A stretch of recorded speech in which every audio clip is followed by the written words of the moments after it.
Hello everyone, hello दोस्तों, देश के समस्त छात्र छात्राओं को नमस्कार। मेरा प्यार भरा प्रणाम।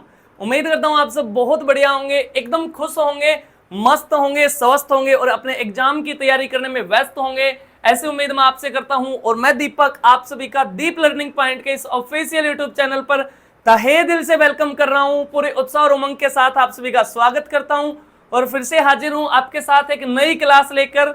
आज बातें करेंगे जनाब। आज मैं आपको नहीं पढ़ाऊंगा, आज मैं आपका टेस्ट लूंगा। आज आपने मेरे को कुछ क्वेश्चन बताने हैं, ठीक है। ऐसे ऑनलाइन टेस्ट भी लिया जा सकता है, जैसे मैं आपको पढ़ा रहा हूं तो आज आपने डायरेक्ट कमेंट करके आंसर बताने हैं। क्वेश्चन मैं बुक से पूछता हूं, पहले मैं क्वेश्चन पूछता हूं आपसे, फिर आप बताएंगे, फिर उसके बारे में मैं बताता हूं। ऐसा करते हैं, ठीक है। चलो, बहुत सारी चीजें आपको पढ़ा दी हैं। अगर आप सीरीज से जुड़े हुए हैं, पहली क्लास से आप देख रहे हो, तो बहुत सारी चीजें आपको पढ़ा दी हैं। तो उसी में से आज हम कुछ क्वेश्चन करेंगे, उसी के बारे में जानेंगे। तो क्वेश्चन पूछा गया है जनाब, यूनेस्को की स्थापना कब की गई? यूनेस्को की स्थापना कब की गई? बताओ मेरे को जल्दी से। यूनेस्को क्या है? ये यूनेस्को क्या है? यूनेस्को है ना, यूएनओ की एक एजेंसी है, United Nation Educational Scientific Cultural Organisation. उसकी एक एजेंसी है जो किसी भी देश की एजुकेशन को प्रमोट करती है, किसी भी देश के अंदर साइंटिफिक रिसर्च करती है और किसी भी देश के कल्चर को बचाने का कार्य करती है। तो ये है यूनेस्को का काम। यूनेस्को की स्थापना बताओ जल्दी से कमेंट करके, जल्दी से बताओ। तब तक मैं बता देता हूं आपको इसका हेडक्वार्टर कहाँ है। इसका हेडक्वार्टर पेरिस के अंदर। पेरिस किसकी राजधानी है? पेरिस आपकी फ्रांस की राजधानी है। और इस पेरिस से ही बातें याद आई हैं। अब 2024 का जो होगा ओलंपिक, वो यहीं पे होगा, पेरिस के अंदर। कब से कब होगा? 26 अगस्त से शुरू हो जाएगा और 11 जुलाई तक चलेगा। इतनी सी बातें याद रखेंगे, ठीक है। और पेरिस से बातें और भी याद रख सकते हो। पेरिस में 1900 का भी ओलंपिक हुआ था और पेरिस में आपका 1924 का भी ओलंपिक हुआ था। 1924 का भी ओलंपिक हुआ था पेरिस में।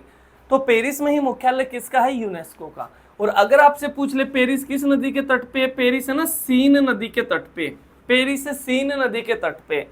अब बातें आई इसकी स्थापना की। कब इसकी स्थापना की गई? इसकी स्थापना की गई 4 नवंबर 1946 को यूनेस्को की स्थापना की गई। यूनेस्को की हमारे भारत के अंदर टेंजिबल साइट्स में कितनी साइट्स है? अगर मैं आपको बता दूं, दो प्रकार की साइट डिक्लेयर करता है यूनेस्को भारत के अंदर। एक है आपकी टेंजिबल और एक है आपकी इनटेंजिबल। तो टेंजिबल वे हैं विरासत स्थल जिन्हें हम टच कर सकते हैं, जिन्हें हम छू सकते हैं। और इंटेंजिबल वे हैं जो सिर्फ महसूस की जा सकते हैं, जैसे आपका म्यूजिक है, जैसे आपका कोई फेस्टिवल है, कोई आर्ट है, कोई कला है। वे जो टेंजिबल साइट्स हैं वो भारत की यूनेस्को के अंदर कितनी है? 42 है। 42 साइट्स हैं। और ये कितनी है? ये आपकी 15 साइट्स हैं। अब ये 42 फिर से अलग अलग कैटेगराइज कर दी गई हैं। इसमें से 34 तो आपकी कैसे हैं? कल्चरल साइट्स हैं, यानी कि सांस्कृतिक स्थल हैं। और 7 आपकी कैसे हैं? नेचुरल हैं। और एक आपकी क्या है? एक साइट कैसे है भारत की? यूनेस्को के अंदर मिक्स्ड साइट है। यूनेस्को के अंदर मिक्स्ड साइट है एक, जिसका नाम क्या है? इसकी तो बातें मैं यहां पर लिख ही देता हूं। इसका नाम है कंचनजंगा। कंचनजंगा, ये कंचनजंगा क्या है? ये आपका नेशनल पार्क है। ये नेशनल पार्क है जो यूनेस्को में शामिल किया गया है। हालांकि कंचनजंगा बायोस्फीयर रिजर्व भी है। बायोस्फीयर रिजर्व भी है कंचनजंगा। और कंचनजंगा क्या है? सिक्किम के अंदर। सिक्किम के अंदर ये क्या है? भारत में स्थित सबसे ऊंची चोटी है। भारत में स्थित सबसे ऊंची चोटी है। इतनी सी बातें याद रखेंगे, सबसे ऊंची चोटी है। और अगर पूछ ले किस हिमालय पे पड़ेगी, तो ये पड़ेगी जनाब ग्रेटर हिमालय पे। ये पड़ेगी आपकी ग्रेटर हिमालय पे। और इसी को कहा गया है क्या? सिक्किम की रक्षा देवी। इसी को क्या कहा गया है? सिक्किम की रक्षा देवी कहा गया है इसको। इतनी सी बातें याद रखेंगे। और इस कंचनजंगा के सम्मान में एक नृत्य किया जाता है। वो नृत्य क्या है? उस नृत्य का नाम है चूफाट नृत्य। चूफाट नृत्य। अगर पूछ ले कौन सी जनजाति करती है, कौन सी जनजाति करती है, तो लेपचा जनजाति करती है। लेपचा जनजाति ये नृत्य करती है। इतनी सी बातें आप याद रखेंगे। तो कंचनजंगा नेशनल पार्क एकमात्र ऐसी साइट है भारत की जो मिश्रित साइट है, यूनेस्को के अंदर मिक्स्ड साइट है, यानी कि ये नेचुरल भी है और ये कल्चरल भी है। इतनी सी बातें याद रखेंगे। हालांकि है तो ये बायोस्फीयर रिजर्व भी। और बायोस्फीयर रिजर्व जल्दी से बताओ मेरे को कमेंट करके, भारत के अंदर कितने हैं, जल्दी से बताओ। I am waiting your answer, जल्दी से बताओ, ठीक है। तो चलो आपने बता दिया है, तो साथ के साथ मैं बता देता हूं जो बायोस्फीयर रिजर्व है इसके बारे में सुन लो बातें। बायोस्फीयर रिजर्व ये पहल किसकी है? ये पहल है ना यूनेस्को की ही पहल है। ये यूनेस्को ने ही स्टार्ट किए थे। कब? 1971 में यूनेस्को ने एक प्रोग्राम शुरू किया था जिसका नाम था MAB programme, man and biosphere programme. इसके तहत स्थापना की गई थी किसकी? आपके बायोस्फीयर रिजर्व की। और फिर भारत में सबसे पहला बायोस्फीयर रिजर्व बनाया गया, सबसे पहला बायोस्फीयर रिजर्व बनाया गया नीलगिरी को, नीलगिरी बायोस्फीयर रिजर्व, जो काफी बड़ा है। नीलगिरी ये है ना आपका, नीलगिरी 3 राज्यों में फैला है। ये केरल में भी फैला है, ये कर्नाटक में भी फैला है, और ये TML ये तमिलनाडु में भी फैला है। 1986 में ये बनाया गया था, 1986 में बनाया गया था। और बनाया गया था मुख्यतः किसको बचाने के लिए? नीलगिरी ताहर को बचाने के लिए। नीलगिरी ताहर ये क्या है? नीलगिरी ताहर ये तमिलनाडु का स्टेट एनिमल है, ये तमिलनाडु का स्टेट एनिमल है नीलगिरी ताहर, उसको बचाने के लिए बनाया गया था, ठीक है। तो इतनी सी बातें आप याद रखोगे, ठीक है। और भारत में अगर आपसे पूछ ले टोटल बायोस्फीयर रिजर्व कितने, टोटल बायोस्फीयर रिजर्व हैं भारत में 18 बायोस्फीयर रिजर्व हैं, और इसमें से जो 12 हैं वे मैब प्रोग्राम के अंदर आते हैं। यानी कि कोई भी देश सबसे पहले अपना डोमेस्टिक बायोस्फीयर रिजर्व बनाता है, जैव मंडल आरक्षित क्षेत्र बनाता है, उसके बाद फिर उसको यूनेस्को से अप्रूव कराता है।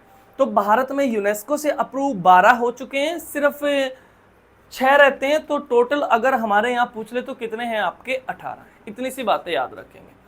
उसके बाद तो ये सिक्किम में है सारी कहानी कंचनजंगा की। और सिक्किम की एक नदी है, मैं यहाँ पर लिख देता हूँ, सिक्किम की नदी तीस्ता, तीस्ता नदी। तीस्ता नदी को कहा गया है सिक्किम की लाइफ लाइन, सिक्किम की लाइफ लाइन। इतनी सी बातें याद रखेंगे। सिक्किम की जीवन रेखा कहा गया है तीस्ता नदी को। और सिक्किम में से और बातें मेरे को याद आ रही हैं। सिक्किम के अंदर है ना एक ये ग्लेशियर है आपका, जेमू ग्लेशियर, यहाँ लिख देता हूँ। जेमू ग्लेशियर से ही आती है ये नदी तीस्ता। और तीस्ता सहायक नदी है किसकी? तीस्ता सहायक नदी है किसकी? ये ब्रह्मपुत्र की सहायक नदी है। किसकी सहायक है? ये ब्रह्मपुत्र की सहायक है। और तीस्ता जो है, और इसके बारे में याद रख लोगे, तीस्ता नदी जल विवाद चला हुआ है बांग्लादेश के बीच में और सिक्किम के बीच में। ये तीस्ता नदी जल विवाद चला हुआ है। इतनी सी बातें आप याद रखोगे। और सिक्किम के अंदर ही यहाँ पर एक झील है, चोलामू झील, चोलामू झील। और ये चोलामू जो झील है ना, चोलामू झील, ये भारत की सबसे ऊंचाई पर स्थित झील है, भारत की सबसे ऊंचाई पर स्थित झील है। इतनी सी बातें याद रखोगे, सबसे ऊंचाई पर स्थित। इसके बाद दूसरे नंबर पे पूछ ले तो एक झील है गुरु दोंगमार, गुरु दोंगमार। ये झील भी कहाँ पे है? ये भी आपकी सिक्किम के अंदर है। तो सबसे ऊंचाई पे तो चोलामू है, उसके बाद दूसरी ऊंचाई पे आपकी गुरु दोंगमार है। और झीलों से ही प्रश्न अगर मैं आपको बता दूं, झीलों का जनाब, झीलों का देश कहा गया है किसको? झीलों का देश कहा गया है किसको? फिनलैंड को। फिनलैंड को झीलों का देश कहा गया है। और फिनलैंड की राजधानी है हेलेंसिकी, फिनलैंड की राजधानी है हेलेंसिकी। और अब मेरे को भी नहीं पता जीएस में बातें कहाँ से शुरू हो जाती हैं और कहाँ पे खत्म हो जाती हैं। और हेलेंसिकी है ना, ओलंपिक हुआ था, हेलेंसिकी में ओलंपिक हुआ था 1952 में, 1952 में। और ये जो ओलंपिक था भारत के लिए बहुत महत्वपूर्ण ओलंपिक था। क्यों? क्योंकि यहाँ पर भारत ने व्यक्तिगत प्रतिस्पर्धा में भारत ने क्या जीता था? पहला मेडल जीता था। यानी कि इंडिविजुअली भारत ने मेडल जीता था। किसमें? बुक को मैं इधर रख देता हूँ। इंडिविजुअल कैपेसिटी में भारत ने पहली बार मेडल जीता 1952 में। किसने जीता था ये मेडल? ये मेडल जीता था केडी जादव ने। किसने जीता था? केडी जादव ने। और कौन सा मेडल जीता था? ब्रोंज मेडल जीता था। और किस में जीता था? कुश्ती में जीता था, रेसलिंग में जीता था, रेसलिंग में जीता था ये मेडल। 1952 में हुआ था हेलेंसिकी ओलंपिक, किसकी राजधानी है? फिनलैंड की राजधानी है। देखो 1952 के बाद भारत ने सीधा इंडिविजुअल कैपेसिटी में मेडल जीता 1996 में। इसके बाद है ना सीधा 1996 में जीता हमने, ठीक है। किसने जीता? लिएंडर पेस ने जीता है टेनिस में, ब्रोंज ही जीता था। इतनी सी बातें याद रखोगे। और झीलों से अगर मैं आपको क्वेश्चन और बता दूं, झीलों से अगर आपसे क्वेश्चन बता दूं, भारत की सबसे जो बड़ी झील है, भारत की जो सबसे बड़ी झील है वो कौन सी है? वो आपकी चिल्का है, चिल्का है। और चिल्का है ना खारे पानी की झील है, चिल्का खारे पानी की झील है। चिल्का झील की लोकेशन क्या है? चिल्का झील बिल्कुल ऐसे पड़ती है जैसे कि एक नदी ये ऊपर पड़ेगी, एक नदी नीचे पड़ेगी और फिर यहाँ पे पड़ेगी। ये जो नदी है इसका नाम है महानदी, महानदी। और ये जो नदी है ये है रूसी कुल्या नदी। तो रूसी कुल्या नदी और महानदी के बीच में पड़ेगी चिल्का झील। क्वेश्चन आपसे और कैसे पूछ सकता है? यानी कि इस महानदी के तो राइट में है चिल्का झील और रूसी कुल्या के लेफ्ट में, या ऐसे भी पूछ सकता है कि महानदी के तो दक्षिण में है, इस राइट को साउथ भी बोल सकते हो आप डायरेक्शन वाइज, और इस लेफ्ट को आप क्या बोल सकते हो? नॉर्थ। यानी कि रूसी कुल्या के तो नॉर्थ में है और महानदी के साउथ में चिल्का झील। और खारे पानी की सबसे क्या है? बड़ी झील है भारत की। और चिल्का से अगर मेरे को बातें याद आ रही हैं तो चिल्का है ना भारत की पहली रामसर साइट है। चिल्का भारत की पहली रामसर साइट है। इतनी सी बातें याद रखोगे। रामसर संधि कब हुई थी? 2 फरवरी 1971 को। ये संधि हुई थी कहां पर? ईरान का शहर पड़ता है जनाब रामसर, ईरान का शहर पड़ता है रामसर, ठीक है। ये संधि हुई थी आपकी 2 फरवरी 1971 को। किसको बचाने के लिए ये संधि हुई थी? वेटलैंड को बचाने के लिए या पीटलैंड को बचाने के लिए, ठीक है। अगर मैं आज की बातें करूं तो हमारे भारत में 82 टोटल रामसर साइट हैं। टोटल रामसर साइट कितनी है? 82, जिसमें से 2 साइट अभी मिली हैं। किस राज्य को? बिहार राज्य को प्राप्त हुई हैं 2 साइट, जिसमें से इनके नाम है, एक का नाम है नागी और दूसरी का नाम है नकटी। ये तो बातें बहुत इंपॉर्टेंट हैं। नागी और नकटी ये 2 आपकी रामसर साइट बिहार को मिली है। इससे पहले बिहार में एक और थी रामसर साइट जिसका नाम था कवर या कवर ताल भी बोल सकते हो। इतनी सी बातें आप याद रखोगे। तो देखो कहां से क्वेश्चन बना था? चोलामू झील भारत की सबसे ऊंची झील थी, दूसरे पे गुरु दोंगमार, और झीलों का देश था फिनलैंड। फिनलैंड से फिर ये कहानी बता दी। उसके बाद झीलों में ही आया भारत की सबसे बड़ी खारे पानी की झील, या वैसे भी पूछ ले सबसे बड़ी तो आपकी कौन सी है? चिल्का है। और चिल्का भारत की पहली रामसर साइट है। और ये रामसर जब संधि हुई है, रामसर कन्वेंशन हुआ है, ईरान का शहर है रामसर, वहां पर हुई है। इतनी सी बातें आप याद रखेंगे। और कहानी अगर आपसे पूछ ले भारत की सबसे अधिक खारे पानी की झील, भारत की सबसे अधिक खारे पानी की झील पूछ ले, ठीक है, ये बड़ी खारे पानी की है और ये अधिक खारे पानी की है। यानी कि इसमें क्या है? साल्ट की कंसंट्रेशन ज्यादा है सांबर में। कुछ ऐसी कहानी है, आप 1 लीटर जल चिल्का का ले लो और 1 लीटर जल आप सांबर का ले लो, तो नमक की जो मात्रा है वो किस में ज्यादा आएगी? वो सांबर में ज्यादा आएगी। और सांबर झील कहाँ पर है? राजस्थान के अंदर है, राजस्थान के। इस सांबर झील में ही तो एंट्री करती है लूनी नदी। और लूनी नदी कैसी नदी है? भारत की एकमात्र इनलैंड रिवर बोला गया है इसको, या भारत की एकमात्र कुंवारी नदी कहा गया है। क्यों कहा गया है? क्योंकि नदी की किस्मत में लास्ट में मिलन समुंदर से होता है और ये बेचारी मिल नहीं पाती। ये तो क्या है? गुजरात के अंदर कच्छ के रण में गायब हो जाती लूनी, तो सांबर झील में एक बार प्रवेश करती है लूनी नदी। इतनी सी बातें पूछेगा। और झीलों में ही अगर मैं आपसे बताऊं तो भारत की सबसे बड़ी पूछ ले झील, सबसे बड़ी मीठे पानी की झील, भारत की सबसे बड़ी मीठे पानी की झील, तो वो क्या है जनाब? उसका नाम है आपका वुलर झील, वुलर झील। और वुलर झील का निर्माण किसके द्वारा हुआ है?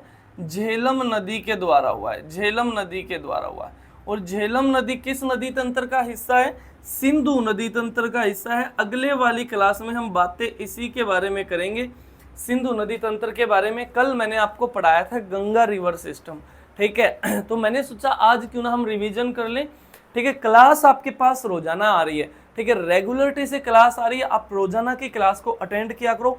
आप थोड़े से समय के लिए मेरे साथ रहो, फिर देखना आप कितने अच्छे से हो जाएगी आपके जीएस, ठीक है।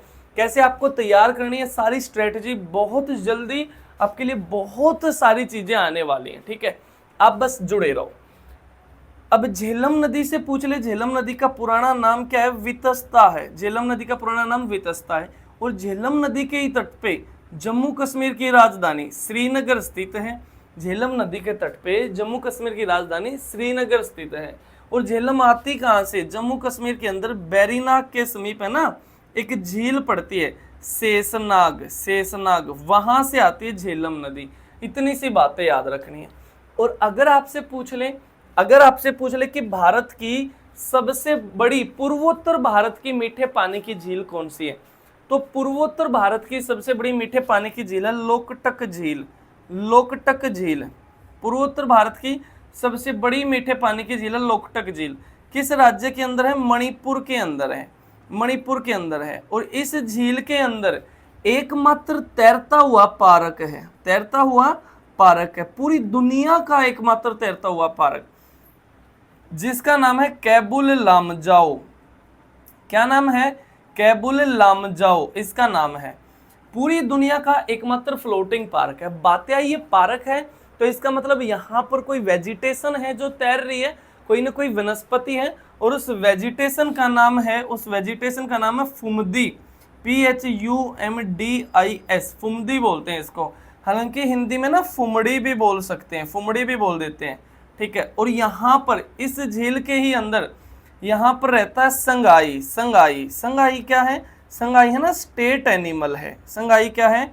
स्टेट एनिमल है। कहाँ का? आपका मणिपुर का। कमेंट करके बताओ नीलगिरी का स्टेट एनिमल क्या है। ढंग से अगर क्लास लिए तो यहाँ पे बता रखा है नीलगिरी ताहर, तमिलनाडु का स्टेट एनिमल है। इसी को बचाने के लिए बनाया गया था आपका नीलगिरी बायोस्फीयर रिजर्व। तो ये बातें आपको मैंने बताई हैं, ठीक है। अगर आपसे पूछ ले झीलों से, और मैं आपको बातें बता दूं, झीलों का जिला आपसे पूछ ले, झीलों का जिला आपसे पूछ ले तो नैनीताल है। नैनीताल है। नैनीताल कहाँ का शहर है? उत्तराखंड का शहर है। और नैनीताल किस हिमालय पे पड़ेगा? नैनीताल, मैंने है ना आपको हिमालय पढ़ाया है, बहुत अच्छे से पढ़ाया है हिमालय, आप जाकर देख सकते हो, ठीक है। आप प्लेलिस्ट अगर पढ़ो, मेरी सिर्फ इतनी बात मानो, आप अगर आप प्लेलिस्ट पढ़ रहे हो तो बिल्कुल पहली क्लास से पढ़ो जनाब। आप कोई फर्क नहीं पड़ता आपने पहले जीएस पढ़ी है या नहीं पढ़ी है। अगर आपको जीएस से डर लगता है ना, तो ये मेरी गारंटी है भाई साहब, जीएस से प्यार हो जाएगा, मोहब्बत हो जाएगी इस जीएस से, ठीक है। बहुत ज्यादा प्यार हो जाएगा जीएस से, बहुत आसान लगने लगेगी। बस जैसे मैं आपको बताऊं वैसे पढ़ते चलो, मैप के अकॉर्डिंग पढ़ते चलो। जैसे मैं आपको पढ़ा रहा हूं, ये तो मैं एक तरह से रिवीजन करवा रहा हूं, लेकिन अगर आपने नोट्स बनाने तो जैसे मैंने पढ़ाया बिल्कुल ऐसे ही लिखते चलो, ठीक है। जो भी बातें बताई हैं सारी लिखते चलो, 100% चीजें याद होंगी आपको, 100%। तो नैनीताल है ना आपका किस हिमालय पे पड़ेगा? नैनीताल आपका मिडल हिमालय पे पड़ेगा। नैनीताल आपका मिडल हिमालय पे पड़ेगा। और मिडल को ही क्या कहते हैं? मिडल को ही बोलते हैं लेसर हिमालय, लेसर हिमालय। और लेसर हिमालय का निर्माण अगर आपसे पूछ ले, वैसे तो पूछ ले पूरे हिमालय का निर्माण किस में हुआ है? सेनेजोइक काल में हुआ है। लेकिन अगर आपसे लेसर हिमालय का पूछ ले तो इसका निर्माण हुआ मायोसीन काल में, मायोसीन काल में। क्योंकि इयोसीन काल में तो निर्माण हुआ है ग्रेटर हिमालय का, और मायोसीन काल में निर्माण हुआ है मिडल हिमालय का, और प्लायोसीन काल में निर्माण हुआ है किसका? शिवालिक हिमालय का। और शिवालिक को ही कहा गया है आउटर हिमालय।